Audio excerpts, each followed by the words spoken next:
आज के ध्यान में एक वो भी देंगे, पर अभी प्रवचन कर लें। माने जीवन में कुछ क्षण ऐसे अनुभव करें जब हम अंदर अपने को मुक्त अनुभव करें, तो फिर तुलना करें बाकी समय और इस समय में क्या फर्क है, तो ये समय अपने आप फिर बढ़ने लगेगा।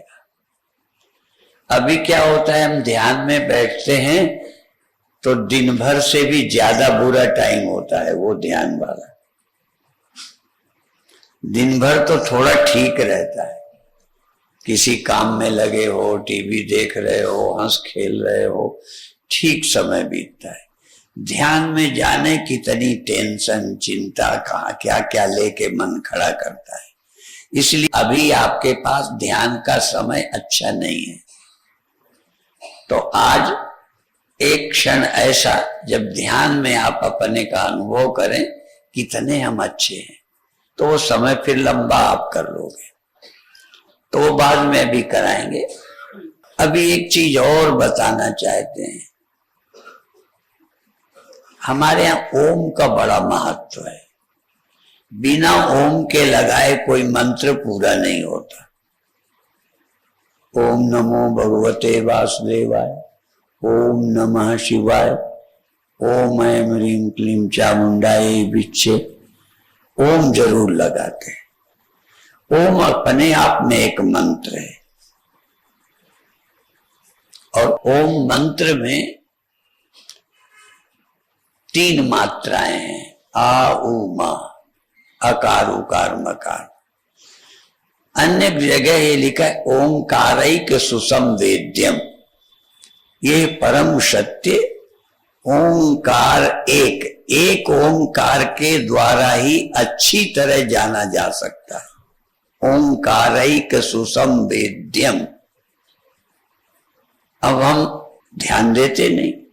और भी है, प्रणवो धनु शरो ह्यात्मा ब्रह्म तन्लक्ष्य मुच्यते। प्रणव धनुष है। प्रणव माने ओम। ओम को यहां भी ओम ले लिया। ओम को धनुष बनाओ और आपने को बाण बना लो। प्रणवो धनु सरो ही आत्मा।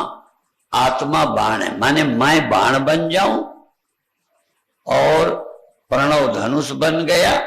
अब क्या करना है, अप्रमत्तेन भेदव्यम। अप्रमत्त सावधान होकर ऐसा बाण छोड़ो कि मैं ब्रह्म में समा जाए। अप्रमत्तेन भेदव्यम सर्वत तन्मयो भवेत। सर्वत बाण की तरह तन्मय हो जाए। जैसे बाण लक्ष्य में चला जाता है, ऐसे ही अहम जो है ब्रह्म एक हो जाए। ये मंत्र है। तो ये जरा कठिन है। यदि इसको आज नहीं कर पाएंगे तो कल करेंगे, क्योंकि इसमें समझाना पड़ेगा कैसे ये बाण को ब्रह्म से, जैसे बाण को लक्ष्य में भेदन करते हैं, ऐसे ही अहम को ब्रह्म में भेदन कर देना, अहम को ब्रह्म से एक कर देना। ये मंत्र है। अप्रमत्तेन भेदव्यम सर्वत, बाण की तरह तन्मयो भवेत, मैं को तन्मय कर दे। ये तन्मय भी तत्मय, तत् माने वो, तत्मय तन्मय। जैसे चिन्मय ऐसे ही तन्मय, हमारा मैं उसके रूप में हो जाए, उस रूप में हो जाए, तन्मय हो जाए। ये ओंकार का तो इतना वर्णन है। एक उपनिषद पूरा का पूरा ओम पर ही है, मांडुक्य। पूरा उपनिषद ओम। इसलिए और आर्य सबसे ज्यादा ओम को ही महत्व देते हैं। जब आर्य समाज नहीं था तब भी आर्य थे।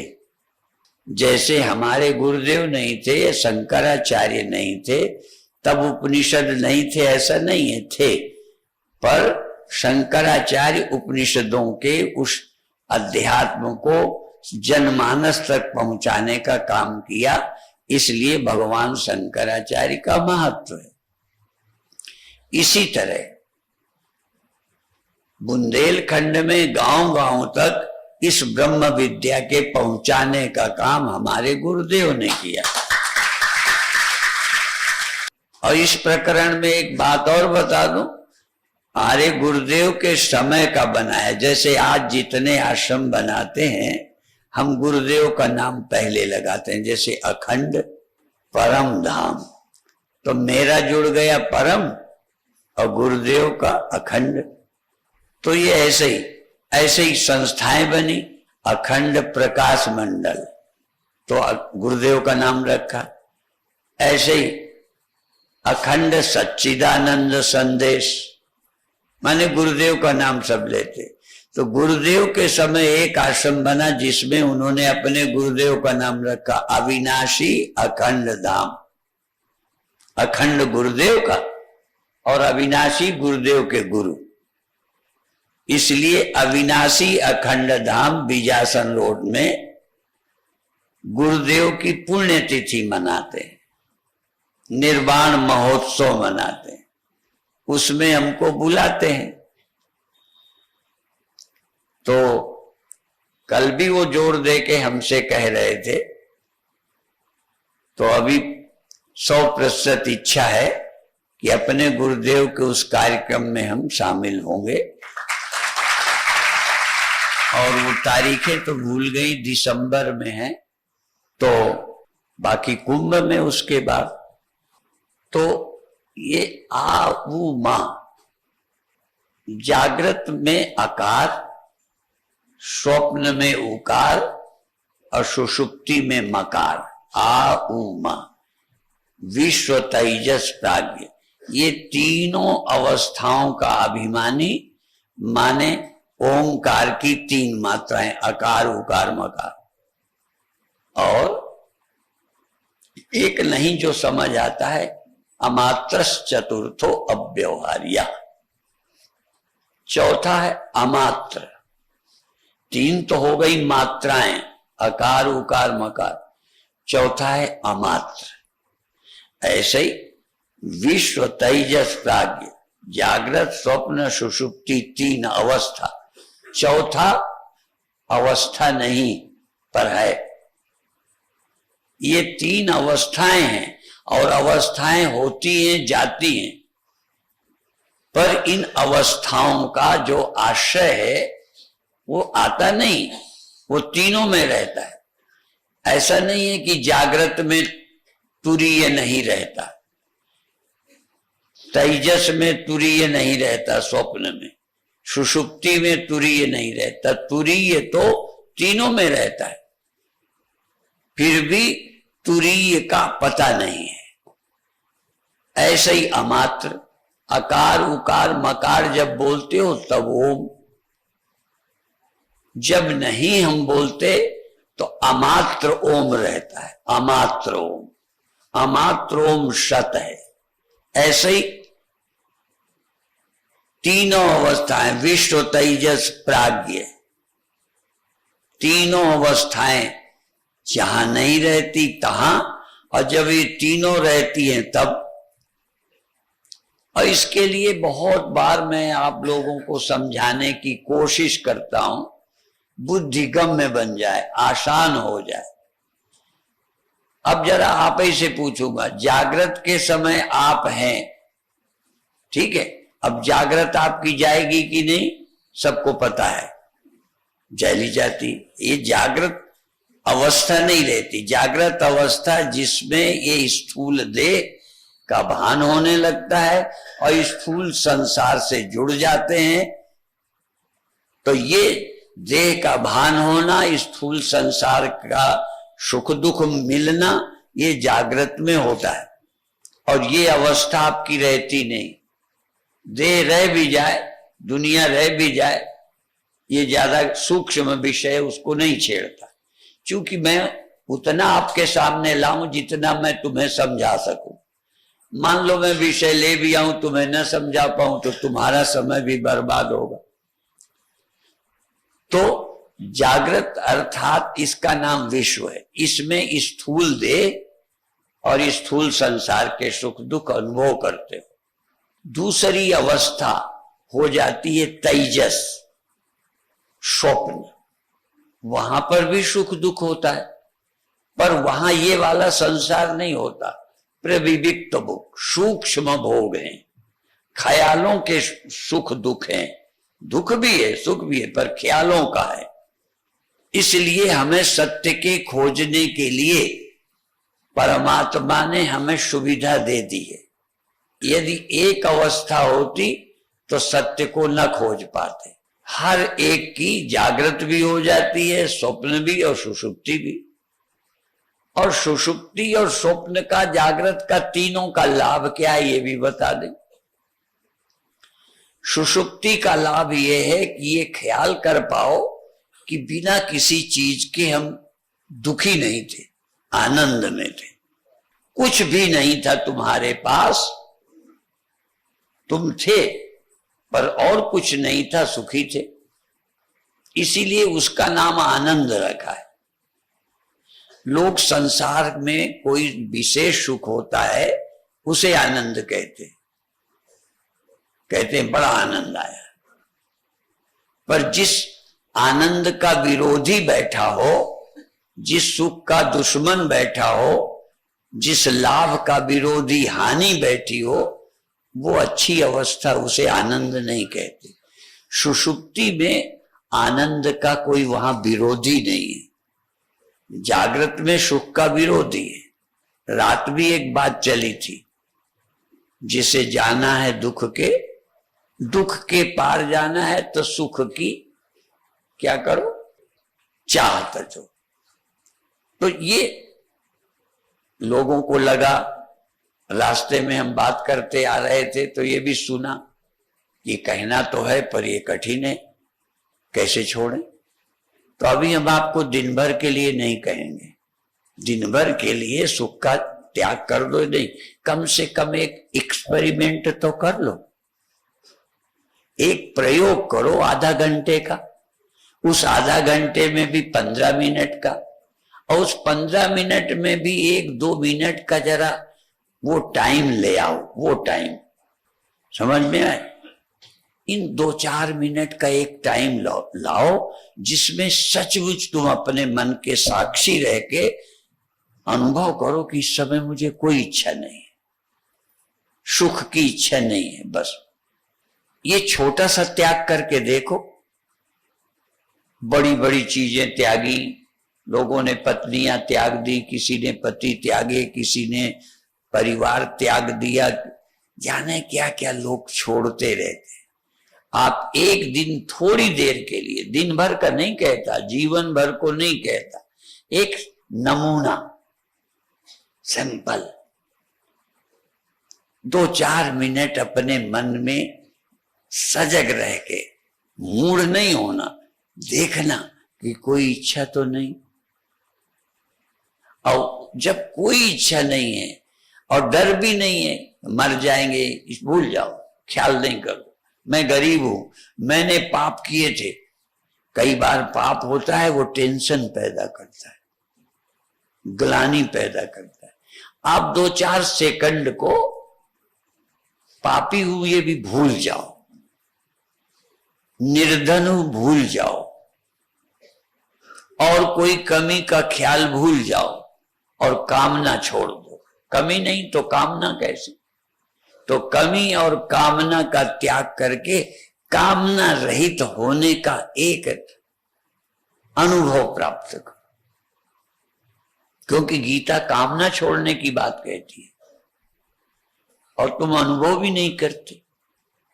तो कुछ क्षण के लिए गीता के इस मंत्र का प्रयोग, सभी कामना विहाय कामान यह सर्वान पुमांश्चरति निष्प्रिया।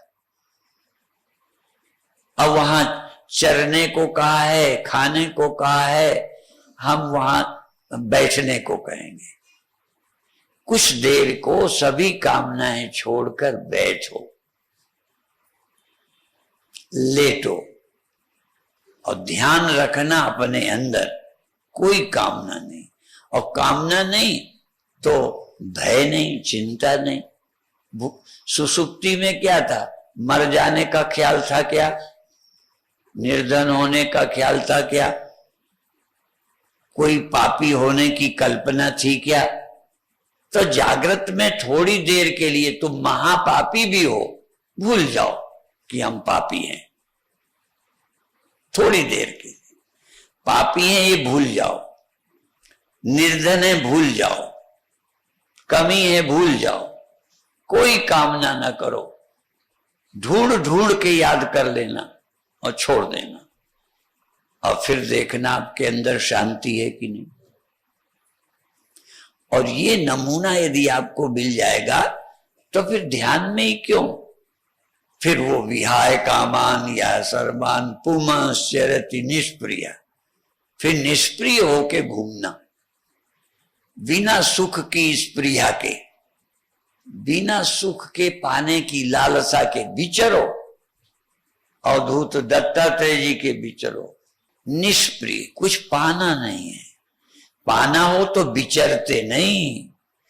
एक उदाहरण हम दिया करते हैं, नाव में बैठते हैं पार जाने के लिए, पर एक और होता है, शायद कोई कोई जानते होंगे, नाव में विहार, नौका विहार करते हैं, नौके में बैठ के घूमते हैं नदी में।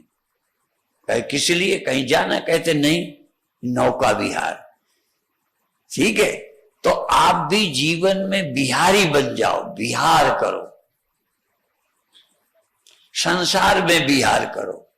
पुमांश्चरति निष्प्रिया, निष्प्रिय होकर विहार करो, विचरो।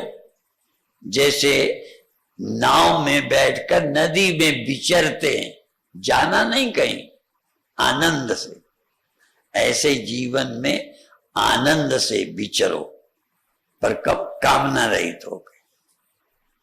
आनंद ही तो चाहिए। कामना किस चीज की है? कामना किस लिए करते हो? दुख की, सुख की। तो जिसकी कामना करते हो, कामना करके इतने दिन विचरे और कहीं नहीं पहुंचे, तो एक दिन कामना छोड़ के देखो, विचरो। इसलिए कहता हूं प्रयोग करो, जरूरी है प्रयोग, जिससे तुम्हें लगे मेरा अनुभव है। ये गीता की बात है पर मेरा अनुभव है। ये अनुभव करो, अचाह होके, भिखारी होके नहीं, ये मुझे हाथ जोड़े, ये मुझे माने। थोड़ी देर के लिए निर्लज्ज हो जाओ। हमने कभी अपने कई उदाहरण दिए। हमको एक कंडक्टर ने डांट दिया, बहुत ऐसे टाइम हम मन से और जानबूझ के हम परिस्थिति रचते थे। क्यों? हम उस समय की प्रतीक्षा करते थे जब हमें निष्कामता का आनंद मिले, निष्कामता का, निस्वार्थता का, निरपेक्ष, निरपेक्ष, अपेक्ष ही नहीं। तो ये पुखराया की बात है जहां प्रेमचंद रहते रहे। हमने टिकट ली बस की, अकेले होते थे, चेले थोड़ी होते थे हमारे पास कि हमारे पास 4 चेले हैं और ये है। अकेले घूमते रहे और जितना अकेले में आनंद। तो टिकट लेके अपर क्लास में बैठ गए। अब शायद लोअर अपर बस में नहीं होता, पहले होता था। अपर में बैठ गए तो कुली हमारी जितनी, उस समय साधु का महत्व तो कितना था वो अंदाज लगा लो। तो अब तो और युग बदल गया। उस समय भी साधु को लोग क्या समझते थे, आज तो साधु को और बुरा समझने लगे। ऐसा मीडिया ने प्रचार किया है, सबसे ज्यादा बदमाश साधु ही लग रहे। लेकिन उस समय एक कुली, वो एक कंडक्टर ये नहीं समझता था कि अपर क्लास में साधु बैठ सकता है। बिना टिकट चलने वाले साधु अपर क्लास में, तो बिना जांचे पूछे, उसके दिमाग था, सोच लिया। ये भी एक है, जो हमने सोच लिया वही सही लगता है। तो उस कंडक्टर को यही सही लगा कि ये बाबा आगे बैठा है, पूछ सकता था, नहीं पूछा, तुरंत कहता ए बाबा उतरो, चलो पीछे। तो हम उसके डांटने से खड़े भी हो गए। इतना बुद्धू नहीं था कि मुझे मालूम नहीं था, मालूम था, टिकट मैंने अपर क्लास की ली थी, जान के बैठा था, कोई धोखे में नहीं, पर इतना बुद्धू बन गया। बुद्धू बनने का बड़ा आनंद है, पर लोग बुद्धू बनते नहीं। इसीलिए कहा है मूढ़वत, ज्ञानी को चाहिए मूढ़वत, बधिरवत, मूकवत। तो उसने कहा बाबा पीछे चलो। तो जब पीछे चलने को कहा तो एक सीट पूरी होती है, बाकी अलग अलग, तो हम नाकने लगे। तो नाकने नहीं दिया, ए बाबा वहां से नहीं जाओ, नीचे उतर। तो हम नीचे उतर चले। इतनी डांट खा ली, हम अंदर से खुश। आनंद बाजार में नहीं मिलने वाला, समझ से मिलेगा। तो नीचे उतरने लगे, तब पता नहीं क्या सूझी, कहता है कहां का टिकट है? तब भी नहीं कहा कि अपर का है। मैंने कहा बाबूजी देख लो। बाबूजी अच्छा बैठे रहो। तब भी नहीं कहा महाराज गलती हो गई। उसने नहीं कहा, हम ही अपना चुपचाप बैठ गए। हमने ये भी नहीं पूछा बाद में कि भैया ये पहले पूछ लेते टिकट। तो देखो वो ड्यूटी वाला, हम साधु। तो उससे हमें समझ आया कि उसकी गलती नहीं है। माने साधु ऐसे ही था जिसकी कोई वैल्यू नहीं। और ये तो विवेकानंद के साथ भी घटा है। विवेकानंद भी एक सीट में थे और लोग भी सीट में थे। दो दोस्त आपस में साधुओं के विषय में अंग्रेजी में बोलते थे। अब उनकी समझ देखो, ये आज की नहीं, उस समय भी समझ थी कि बाबा पढ़े।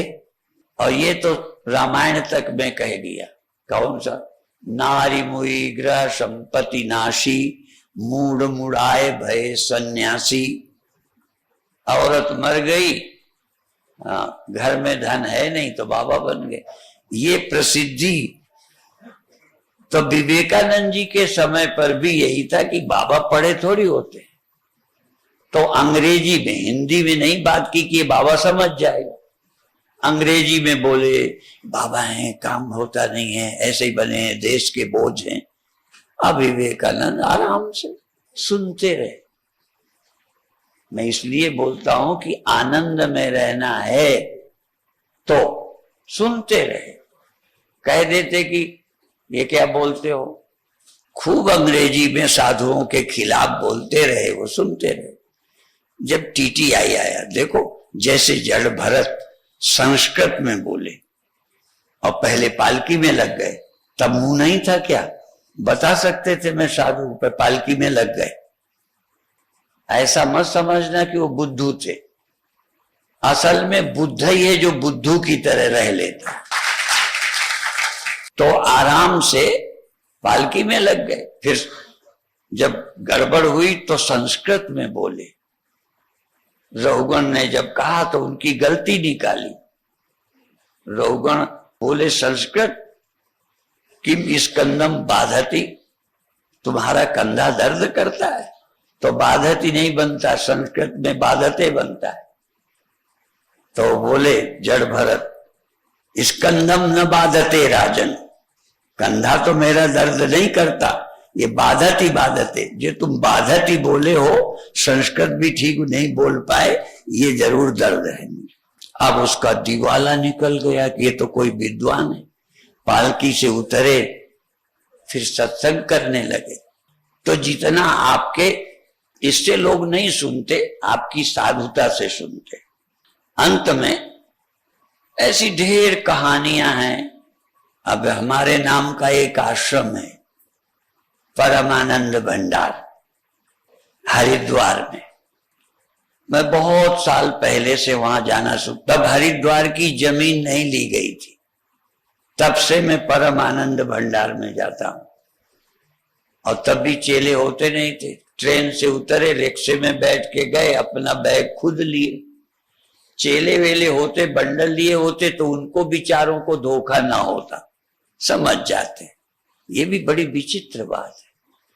तो हम दरवाजे पहुंच गए तो एक छोटा द्वार खुला था, खटखटाया, एक आए और मेरे को निमंत्रण गया था नाम से। क्यों? मेरा प्रवचन महामंडलेश्वर पूर्णानंद जी का आश्रम में कनखल में हुआ था, उनके किसी भक्त ने सुना तो मेरा उन्होंने पता वता लिख लिया और आश्रम वालों को बता दिया। मैं कानपुर रहता था, उन दिनों में कानपुर का कहलाता था। मेरे भी बहुत पुर बदले, कानपुर का रहा, फिर छतरपुर का कहलाने लगा गौशाला के बाद।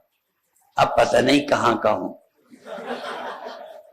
ना तो पता चलता है मैं किस जाति का हूं, ना पता चलता है किस संप्रदाय का हूं, ना पता चलता है किस पार्टी का हूं, वो भी बता दूं। अटल जी के समय एक बार ऐसा चुनाव आया जब उमा भारती भाजपा से खड़ी और कांग्रेस से विद्यावती चतुर्वेदी। मैंने विद्यावती चतुर्वेदी के पक्ष में वोट दिया और वो जीती थी, उमा हार गई थी। तो मैं भाजपा का भी नहीं हूं और कांग्रेस का तो हो ही नहीं पाऊंगा, ठीक है। पर ये बता दूं, हम इस देश के हैं, तो इसलिए मैंने बताया कि मैं क्या बताऊं। तो ऐसा बहुत जीवन बीता। मेरे गुरु भाई ओम प्रकाश जी अभी भी जीवित है। मेरे 3 गुरु भाई हैं जो मेरे से अभी भी बड़े हैं उम्र में, सन्यास भी मेरे से पहले लिया है और जीवित है, बाकी सब चले गए, ठीक है। तो मेरे गुरु भाई ओम प्रकाश कोई ना कोई नियम बनाते थे। उन दिनों वो नमक नहीं खाते थे, सेंधा नमक ले लेते थे। तो कोई भक्त ने हम निमंत्रण किया तो स्वामी जी को भी कहा, तो उन्होंने उसी हिसाब का भोजन बना लिया। अब लेने आए तो 11 बजे का टाइम था, 12 बजे तो लेने आए।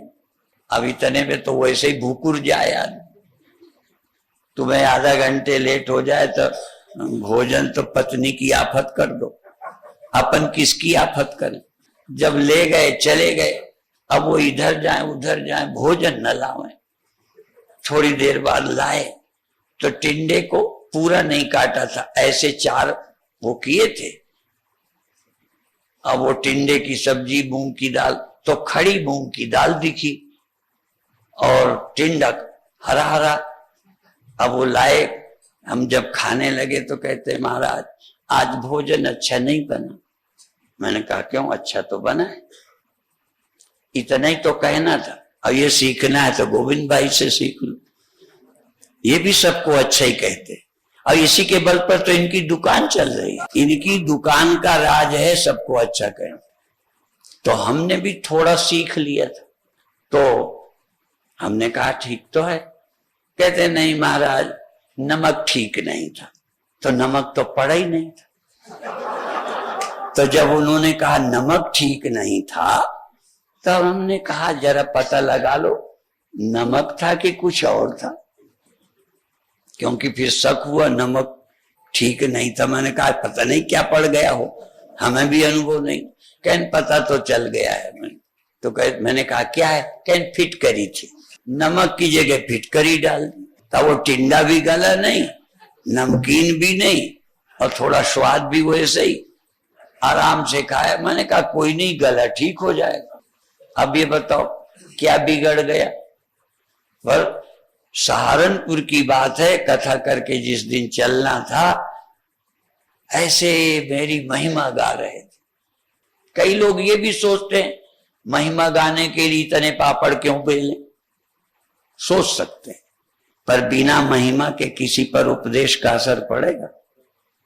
जब इतना दिल में जगह बनती है तो सब सुनते हैं।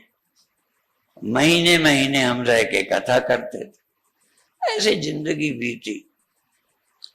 अब हम वही की बात है, स्टेशन से उतरे, अपना थैला लिए ऐसे ही जा रहे थे।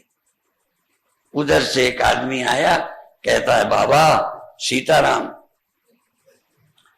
अब हम इतना शांत, इतना आनंद, प्रसन्नता में थे, चल तो रहे थे।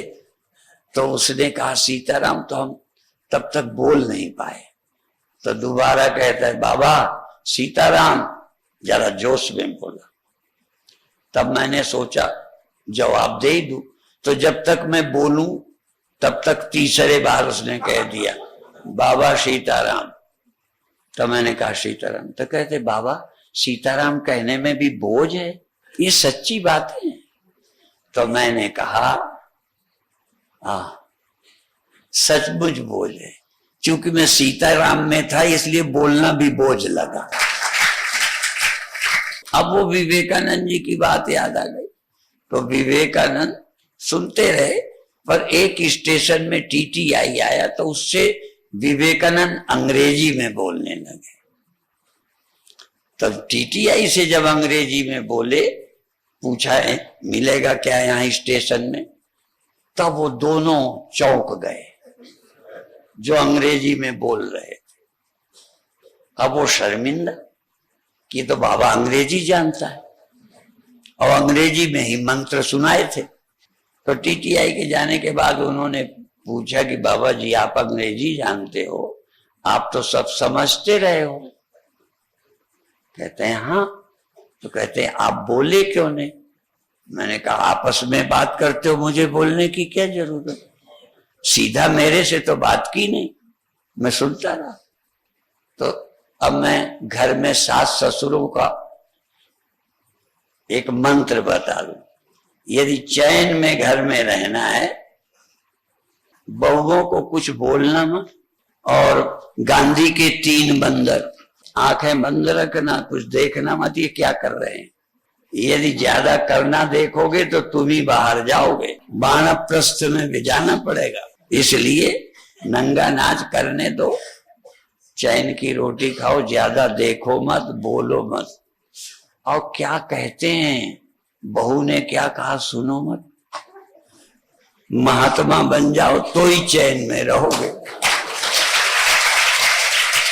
पर ये प्रैक्टिस करना खेल नहीं है, बहुत बड़ी प्रैक्टिस है। बहुत विवेक चाहिए, बहुत धैर्य चाहिए।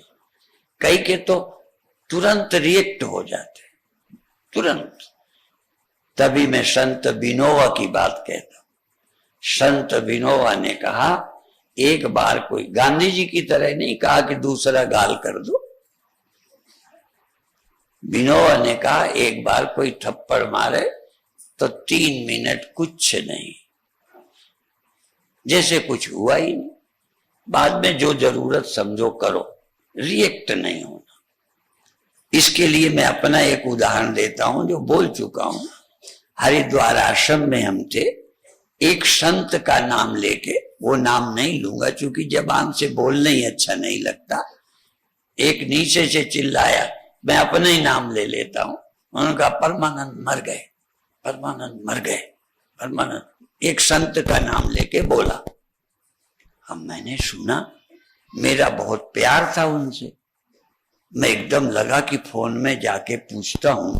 देखो मन में आया, अपने मन को मैंने ही समझा, मेरे मन में आया कि मैं फोन से पूछूं कि फला स्वामी जी मर गए।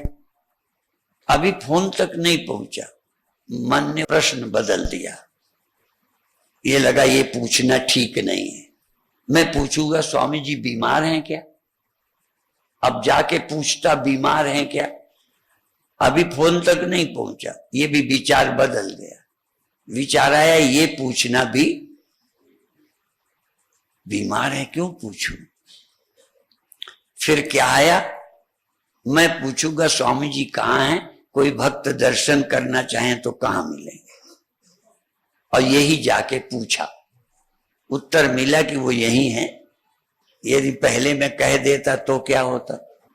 तो दूसरे की सुनकर पूरा भरोसा मत करो, हमको भी बताते रहते हैं, वो ऐसा है, वो ऐसी है, फलाना है, ज्योतिर्मयानंद ऐसे हैं, गोविंद भाई है, फलाना है। सबके विषय में लोग बता जाते हैं। अपन जल्दी प्रभावित ना हो, हमें क्या बोलना है, कैसे बोलना है, ये सीखें।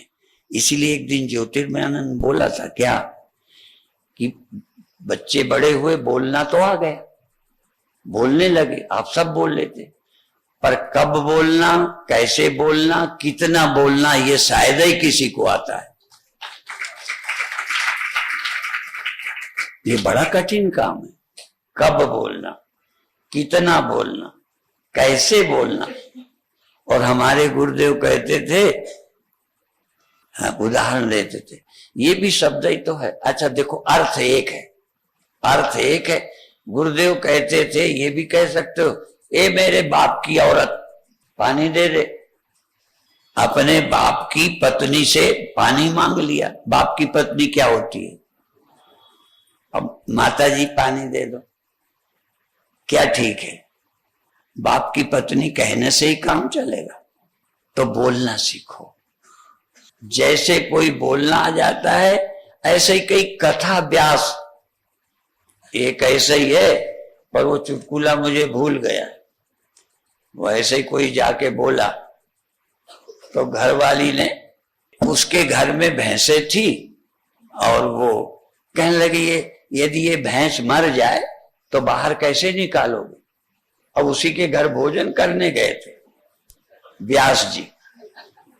तब पत्नी इतनी चिढ़ी और कहती है, बाबा भैंस मर जाए तो कैसे बाहर निकालो ऐसे? और नाराज हो गए। तब बेचारे कड़ी खा रहे थे, वो वैसे ही जैसे तैसे खा के निकले। तो थोड़ी मुंह में लगी थी, तो किसी ने पूछा, कहने लगी, ये मेरे बोलने का फल है जो कड़ी लगी हुई। ऐसा बोला कि मुझे भागना पड़ा। तो हमें बोलना सीखना, बोलना सीख जाओ तो बहुत समस्याएं हल हो जाए। एक जगह पति पत्नी की लड़ाई हो गई, सच्ची बात है ये।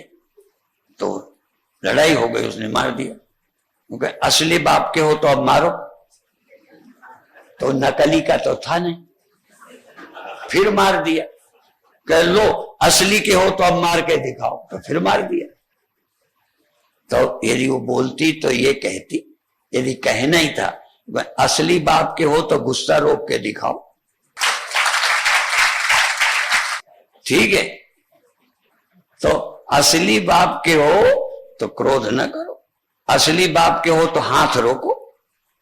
और कह दिया असली बाप के हो तो मारो, तो उसने मार दिया। तो बोल के पिट गई। तो कई बातें, कब क्या बोलना। अप्राप्त कालम वचनम बृहस्पतिरपि ब्रुवन् लभते बहु अवज्ञाम अपमानं च पुष्कलम। असमय पर गुरु बृहस्पति भी बोले तो अपमान ही मिलेगा। परिस्थिति देखकर बोलना चाहिए। अब हम सिंपल, अब आप आंख बंद कर, जिस आसन में आराम हो, स्थिर सुखमासनम, ये है योगियों का अर्थ, हमारा दूसरा है। हम आसन को नहीं, स्थिर सुख, सुख जिसमें रहे, सुख ऐसे बैठ जाओ, आंखें बंद कर लो और श्वास पेट से लो, पेट में भरो और पेट से निकालो। धीरे धीरे धीरे धीरे गुब्बारे की तरह पेट को फैला दो और पेट दबता जाए, श्वास बाहर निकल जाए धीरे से। न छाती पे जोर, न गले पे जोर, और फेस पर, चेहरे पर भी जरा भी जोर नहीं। चेहरा बिगड़ने नहीं देना, शरीर को कड़ा नहीं होने देना, जोर नहीं लगाना। धीरे धीरे पेट को श्वास से भर लो और धीरे धीरे पेट को श्वास से रहित करो। ध्यान नाभि के पास, मणिपुर चक्र में नाभि के पास आपका ध्यान। जैसे आपका निवास स्थान, पूरा देह आपका घर है, ये देह आपका घर है, इस देह में आप रहते हो और पूरे देह में घूमते भी हो। स्वभाव है, लोग अपने घर में शौचालय में भी जाते हैं, किचन में भी जाते हैं, बेडरूम में भी जाते हैं। ऐसे ही आप शरीर में सब जगह घूमो, कोई बात नहीं, पर आप निवास बना लो नाभि को। आज आप अपने रहने की जगह नाभि को, मणिपुर चक्र को बना लो। ये नाम बड़ा अच्छा है, मणिपुर। मणि मिल जाती है, धन मिल जाता है। जैसे मीरा ने कहा, पायो जी मैंने राम रतन धन पायो, ऐसे ही आपको मणि मिल जाए, आनंद की मणि, शांति की मणि। आप अपने ध्यान को नाभि में मणिपुर चक्र में रखते हुए श्वास लेना और छोड़ना, लेना और छोड़ना। अभी थोड़ी लंबी लेना, लंबी छोड़ना, लंबी लेना, लंबी छोड़ना, धीरे लेना, धीरे छोड़ना, प्रसन्नता से लेना, प्रसन्नता से छोड़ना, सहज सहज। अब धीरे धीरे लंबी करना बंद कर दो, जितनी आवे आ जाने दो, जितनी जावे जाने दो, बिल्कुल स्वतंत्र छोड़ दो।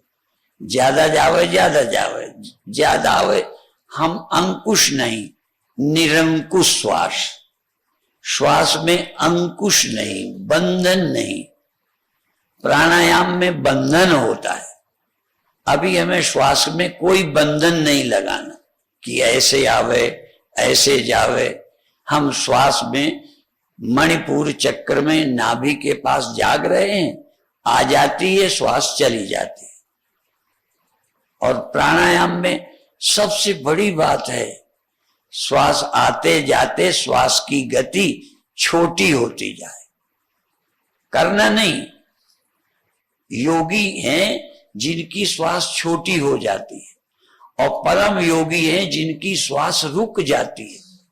प्राणावरोधो बिना प्रयत्नात्, बिना प्रयत्न के श्वास 1-2 सेकंड को रुक जाए, रोकना नहीं। जैसे गैप लग गया, यदि वो 2 सेकंड में आती थी, 2 सेकंड में जाती थी, तो एक बार 2 सेकंड का गैप लग गया, जैसे आई ही नहीं, या आ गई तो गई ही नहीं, या श्वास की जरूरत ही नहीं पड़ी। इतना प्रसन्नता से, शांति से रहो जैसे श्वास की जरूरत कम हो रही है। और ज्यादा हो जाए तो रोकना नहीं है, हो जाने दो, अंकुश नहीं लगाना। पर यदि बिना अंकुश के श्वास बिना रोके रुक जाए, चाहे वो 1 सेकंड को रुके, रोकी नहीं, आई और रुक गई और फिर चली गई। श्वास बिना रोके रुक जाए, समझो बड़ा योग है, परम योग है। ये समाधि का नमूना है, नमूना, जहां श्वास रुक जाती है, पर रोकना नहीं। शर्त एक ही है, जैसी चले चलने दो, चलने दो, पर तुम शांत रहो, अवेयर रहो, सजग रहो, ध्यान में रहो, होश में रहो। तो क्या होगा, श्वास की जरूरत कम हो जाएगी। इसीलिए सोने में बहुत श्वास चलती है, भोगी की बहुत श्वास चलती है। जितना योगी बनोगे, श्वास की आवश्यकता घटने लगेगी। इसीलिए कई लोग कहते हैं जिसकी श्वास नहीं चलती, आशुतोष जी अभी पड़े हुए हैं, लोग कहते हैं वो समाधि में। यद्यपि वो तो नहीं है समाधि में, ये सच है। पर ये सच है कि समाधि में श्वास रुक जाती है। एक चौपाई को लोग 2 तरह से बोलते हैं, रामायण की है, सुमिरत हरि श्वास गति बाधी, सहज विमल मन लागी समाधि। एक अर्थ है परमात्मा के ध्यान में बैठे, तो श्वास की गति सहज बाधित हो गई, अपने आप परिवर्तित हो गई, सहज समाधि लग गई। और कोई इसको दूसरी बोलते हैं, सुविरत हरि श्राप गति बाधी। नारद को श्राप लगा था कि 2 मिनट से ज्यादा, 2 घड़ी से ज्यादा नहीं रुकेंगे, वो रुक गए। तो कहते परमात्मा की याद में बैठे तो श्राप की गति रुक गई। तो श्वास की गति ध्यान से चलने दो, ध्यान करते करते वो बदल जाएगी। और कुछ भी मत करो, होश से श्वास आने दो, जाने दो। तुम होश का दिया जलाए रखो, प्रेम का दीप जगाए रखो।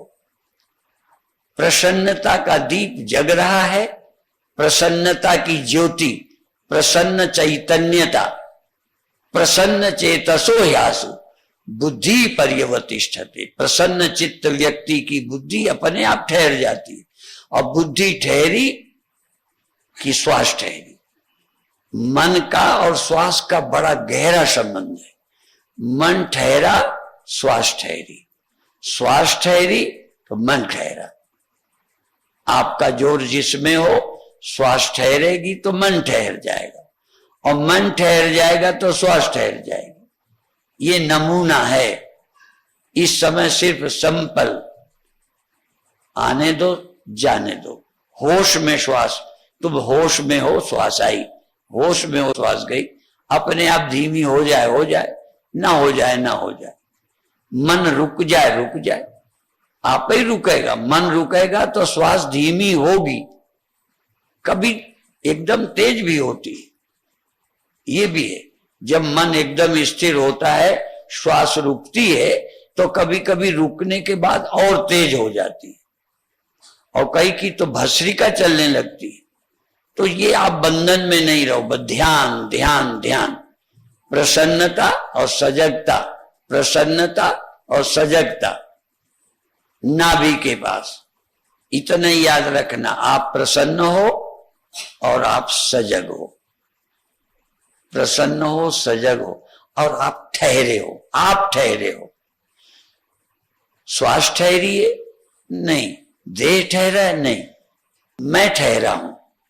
आप ठहर जाओ, आप ध्यान में ठहर जाओ, आप ध्यान में होश में रहो। ठहरा हूं, ये होश, शांत हूं, ये होश, और कुछ नहीं करना। और जो कुछ होता है होने दो।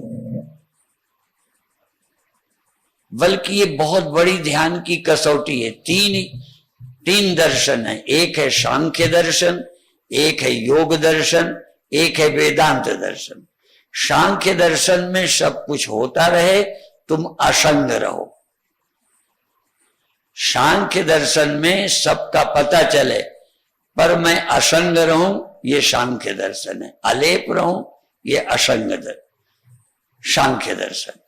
योग दर्शन, चित्त की वृत्तियां रुक जाएं, ये योग दर्शन है। वृत्तियां रुकें, ये योग दर्शन है। और मेरे अतिरिक्त और कुछ नहीं है, सब स्वप्न है। 1 मिनट जैसे स्वप्न हुआ था, तो उस समय तुम्हें होश नहीं था कि तुम स्वप्न को स्वप्न जान पाते।